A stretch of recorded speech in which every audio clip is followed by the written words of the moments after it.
Good morning, children. Today we are going to continue with the same exercise 12.2 and we are doing problem sums on linear equation. I'll start with question number 15 today.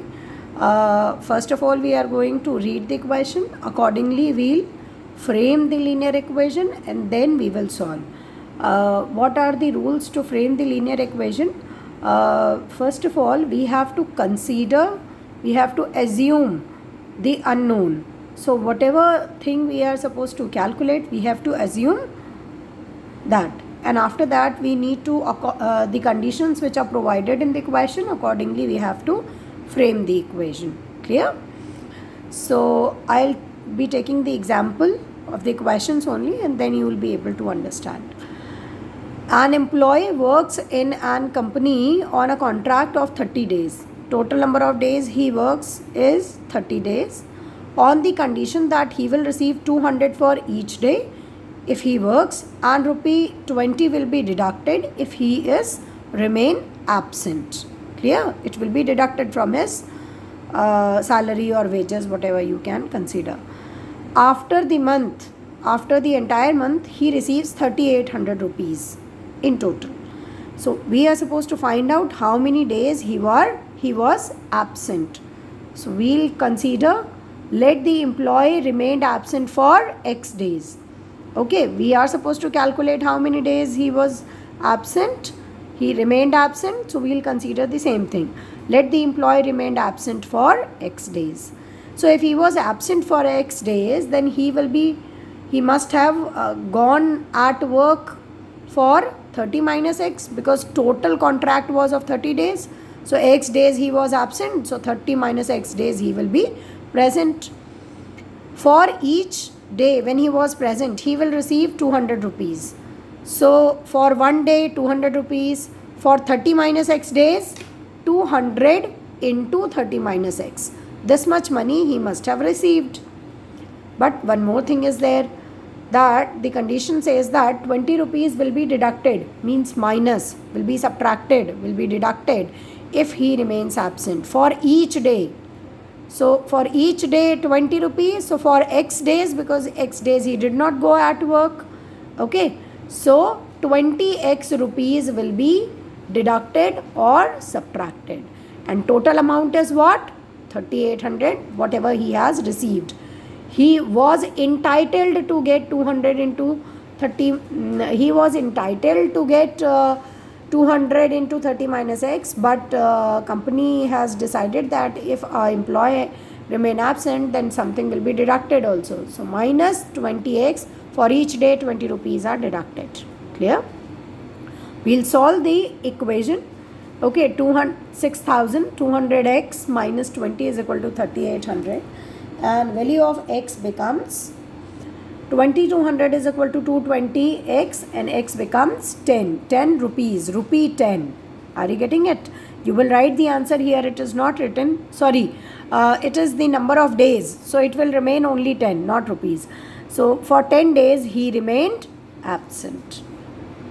Next question, question number 18. On a school picnic, a group of students agree to pay equally, means they were agreed to contribute equally for a full boat, and they have paid 10 rupee each. Okay, so we'll consider number of students. Let there be X students. If there are X students and each one of them is giving 10 rupees, then total collection will be 10x. Okay, total collection will be rupees 10x. Next line of the question says that if there had been 3 more students, it means right now we have X students, and if we have 3 more students, that means X plus 3. We'll do this question as case 1 and case 2. Case 1 is written here, and case 2 says that if we have 3 more students, it means number of students will become X plus 3. Then if each one of them have to contribute 2 rupees less, they are contributing 10 rupees each, they will contribute 10 minus 2, that means 8 rupees each. So now total collection will be how much? each student is giving 8 rupees and number of students are x plus 3, so x plus 3 into 8. Total contribution will remain same because they are hiring the boat and the owner of the boat is going to get the same amount whether there are 5 people on the boat or there are 10 people on the boat. Are you getting it? So total contribution remains same. So total contribution of case 1 will be equal to total contribution of case 2. So we will equate them and then we will open the bracket. 8x plus 24 is equal to 10x. 8x will be transferred this side. 10x minus 8x becomes 2x is equal to 24. So value of x becomes 12. So there were total 12 students. Clear? Moving on to the next question. It is Sakshi takes some flowers in basket and visits 3 temples one by one. And she offers flowers on each temple. But in which manner? She offers 1/2 of the flower from her basket. Are you getting it? Means suppose initially she has 16 flowers, then she will offer 8 flowers on temple number 1, and now she is left with 8 flowers in her basket. So she is going to offer half of 8, that means 4 flowers in temple number 2, and then she is left with 4 flowers in her basket now. So she will be offering half of 4, that means 2 flowers in temple number 3. Are you getting it? The condition is something like that. We are supposed to find out the number of flowers she had in the beginning. Clear? So I have considered that total number of flowers be x. Initially Sakshi had x flowers in her basket. So she will offer x upon 2 flowers in temple number 1. And she will be left with how many flowers? X upon 2. Are you getting it? Then she moves to temple number 2. And she will offer how many flowers there? Half of x upon 2. Because she was left with x upon 2. Now half of x upon 2, that means x upon 4. So she will offer x upon 4 flowers in temple number 2. Now she is left with how much? X upon 2 minus x upon 4. That means x upon 4. Now she is left with x upon 4 flowers. She will offer half of x upon 4 in temple number 3. So half of x upon 4, that means x upon 8. How many she is left with now? She had x upon 4 and she had offered x upon 8. So she is left with x upon 8 flowers in her basket now. Are you getting it? So what are we going to do? We will do it here as this. She offered x upon 2 flowers in temple number 1. She offered x upon 4 flowers in temple number 2. She offered x upon 8 flowers in temple number 3. And she had total x flowers in her basket. So how many she is left with?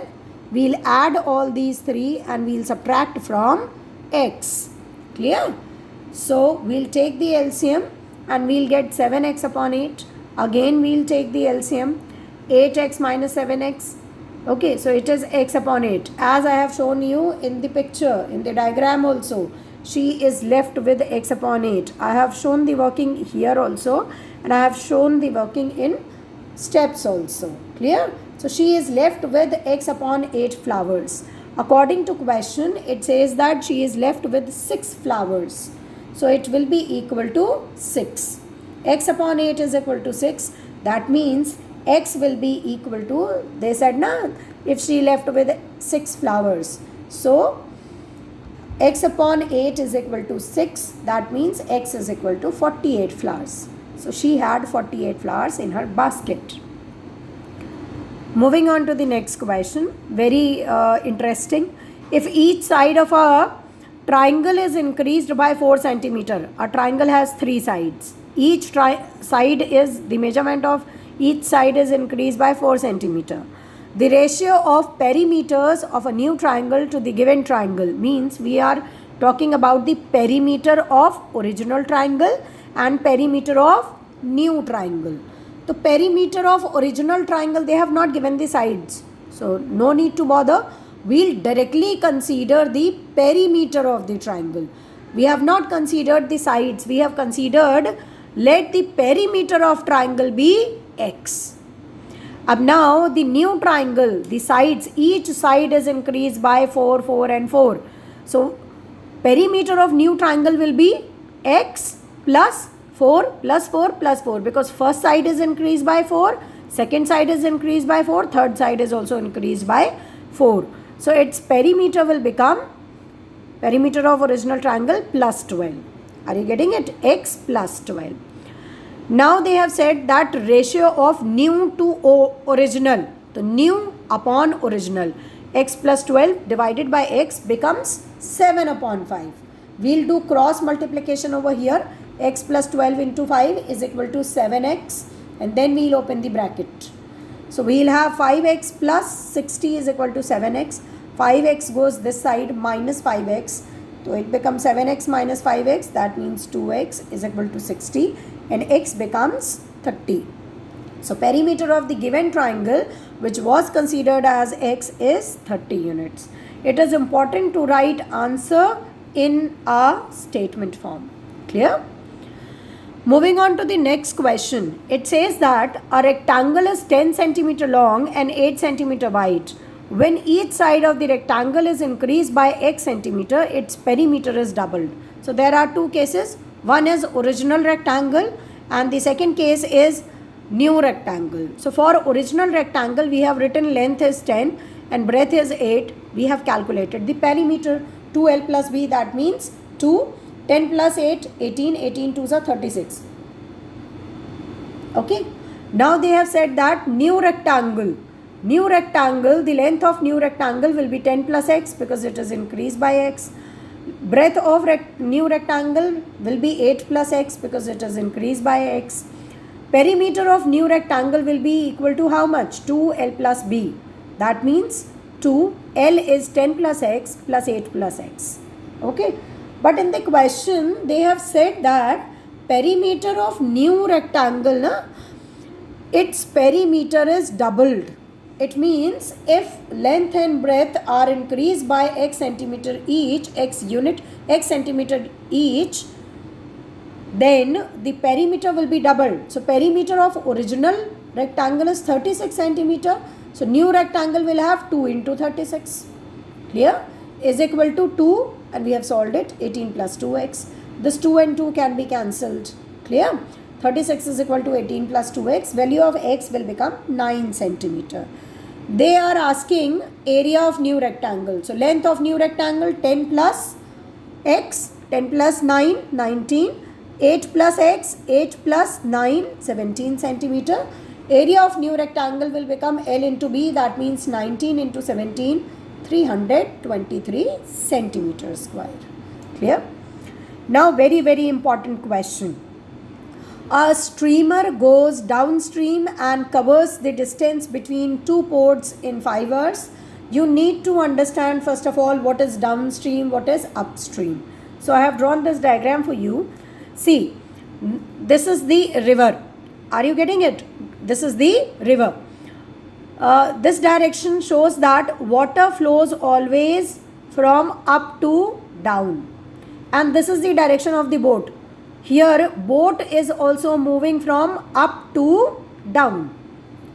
Boat is also moving down and water always goes down. That's why this kind of motion, this type of motion is known as downstream motion. Downstream motion means direction of water, or we can say direction of a stream, and direction of boat will be same. Are you getting it? They both will flow in same direction. That is why the relative speed, when two objects are moving, you must have always felt this. If you are swimming with the flow of the water, you have to make less effort because water supports you in moving ahead. Are you getting it? It pushes you ahead. Are you getting it? That is why in downstream motion, when both the directions are same, okay, water is also flowing up to down and boat is also moving from up to down, then relative speed will be considered as speed of boat plus the speed of water, x plus y. And if it is upstream, it means you are swimming against the stream. Against the stream means boat is going up in upward direction and water is flowing in downward direction. Water always flows from up to down. Clear? This is the universal direction of the water, flow of water. Are you getting it? And boat without external force. If you are not applying any external force, then water will always flow from up to down. And boat is moving in upward direction. It is going down to up against the stream. Fine. So it is upstream motion because boat is going up. That is why it is named as upstream motion. So you have to always remember downstream motion means both the directions are same in same direction, and upstream means opposite direction or against the stream. With the stream, against the stream. When we are moving against the stream, then relative speed will be equal to speed of boat minus speed of water. Are you getting it? If you will do speed of water minus speed of boat, that means it is a situation of flood or something like that, that your boat will be totally controlled by the speed of stream. Clear? So in this question, we have made two cases, downstream motion, upstream motion. They have said that speed of a stream, speed of water, speed of river is 1 kilometer per hour, and we have considered speed of a streamer. That's what we have to calculate. So we have to assume that the speed of a streamer in still water be x kilometer per hour. Clear? So in downstream motion, relative speed, because it is with the stream, so it will be x plus 1. Speed of boat plus speed of water. Clear? It takes 5 hours. So time we have written 5 hours. We have to calculate distance. Distance will be equal to speed into time. So 5 into x plus 1. We'll leave it here. Now we'll move on to upstream motion. Upstream motion means against the stream. Against the stream means relative speed will be speed of boat minus speed of stream, x minus 1 kilometer per hour. Clear? It takes 6 hours. It will always take more time to cover the same distance for a boat if it is moving in upstream motion. Are you getting it? So time is 6 hours. It is given in the question. Distance will be speed into time. That means 6 into x minus 1. Now, the distance between two ports will remain same. Now, whether we are moving with the stream or we are moving against the stream, means suppose swimming pool. I'll take an example of a swimming pool. You go from one end to other end, then you again come back from the other end to the same point where you had begun. Are you getting it? So distance, or we can say the length of pool, will remain same, na? That's why distance between two ports will always remain same. So 5x plus 1 will be equal to 6x minus 1. We'll open the bracket and we'll solve. We'll get x is equal to 11 kilometer per hour. Are you getting it?